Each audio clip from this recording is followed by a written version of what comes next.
ஃபைட்டில் பொறுத்த வரைக்கும் வந்து எனக்கு தெரிஞ்சு ஒரு தடவை இங்கே அடித்தாவே செத்துருவாங்க. ஒரு தடவை தலையில் அடித்தாலே பிரெயின் ஹெமரேஜ் வந்துடும். ஆனாலுமே நம்ம ஊரில் ஃபைட்லாம் எப்படி எடுப்பாங்கன்னா டமால் டமால் டமால் அடிச்சு தான் எடுப்பாங்க. Film is something like exaggerating the concept of இது. இப்போ நீ வந்து ஒரு காலேஜுக்கு போகிற, அம்மா நான் புதுசாக காலேஜுக்கு போகிறேன் அப்படின்னு உடனே காலேஜை காமிப்பாங்க. எப்படி காமிப்பாங்க?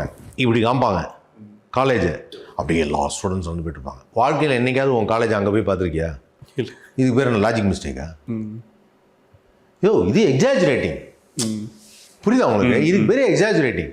அது மாதிரி இது வந்து ஒரு எக்ஸாஜுரேட்டிங் தான். அவன் வந்து அடித்தான், அவன் சாவலை, இடி இடித்ததுனால அந்த ரேஸ் போட்டு திருப்பி வந்துச்சு. இப்போ ஒரு டாக்டர் சொல்கிறாரு, ஒரு உடம்புல உயிர் போயிடுச்சு, அதுக்கப்புறம் ஷாக் வச்சு அந்த பாடியை ரிவைவ் பண்ணுறாங்க, 1/2 hour வரைக்கும் பண்ணலாம் அப்படின்னு சொல்லி ஒரு டாக்டர் சொல்கிறார். 1/2 hour வரைக்கும் அந்த ஹார்ட்டை ரிவைவ் பண்ணி எடுத்து வரலாம் அப்படிங்கிறாரு. இதில் வந்து அதே மாதிரி அவன் புதைச்சது ஒரு இடி இடிக்குது, அந்த இடி இடித்தது ஒரு வேளை இதுவாகலாம் அப்படின்னு சொல்லிட்டு ஒரு சீன் பண்ணியிருக்காங்க. இது ஒரு சினிமாக்காக பண்ண ஒரு சீனு. சௌபின் சாகரை கொண்டு அப்புறம் திருப்பி அதை எப்படி இந்த வில்லத்தனத்தை இன்னும் கொஞ்சம் காமிக்கணும், கொஞ்சம் டெரராக காமிக்கணும் அவரை அப்படிங்கிறதுக்காக அந்த மாதிரி ஒன்று பண்ணியிருக்காங்க. இருக்கட்டும், என்ன இருந்துட்டு போட்டேன் என்ன இப்போ அதில் என்ன இருக்குது, என்ன பெரிய லாஜிக் இருக்குன்னு.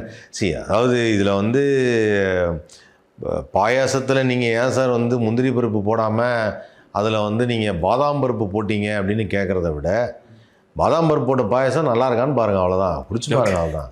அது அவருக்கு பாதாம் கிடச்சிருக்கு போட்டிருக்காரு, இவர் முந்திரி கிடச்சி போட்டிருக்காருங்கிற மாதிரி தான். சாதாரணமாக let us be very normal. அப்படிலாம் பார்த்தா லாஜிக்குன்னா வார் 2 படம் பார்த்தீங்களா? அந்த படத்துக்கு இவர் என்ன மாதிரி ரிவ்யூ கொடுத்துருக்காரு. படம் நல்லாயிருக்கு. படம் வந்து இந்த ஃபைட்டெல்லாம் தேவையில்லை, அதெல்லாம் பார்க்கும்போது நமக்கே கொஞ்சம் கடுப்பாக தான் இருக்குது. ஆனால் அந்த படத்தை நீங்கள் மூளையை கழட்டி வச்சுட்டு பார்க்கலாம். ஓகே, கூலிக்கு மூலியை கூட கழட்டி வச்சுட்டு அவர் பார்க்குறதா ரெடியாக இல்லை. ஏன்னா அவ்வளோ இல்லாஜிக்கலாக இருக்குது. அந்த படத்தில் ஃப்ளைட்டு மேலே ஃப்ளைட்டு போயிட்டுருக்கோம். இந்த ஃப்ளைட்லேருந்து இந்த ஃப்ளைட்டுக்கு இறங்கி மேலேருந்து 2 பேரும் ஓடி பிடிச்சி விளாடுவாங்க. எங்கே அட்மாஸ்பரிக் ப்ரெஷர் என்ன, ஃப்ளைட்டு போகிற வேகம் என்ன, ஆட்டிடியூட் என்ன, 2 பேரும் ஓடி பிடிச்சி விளாடுவாங்க.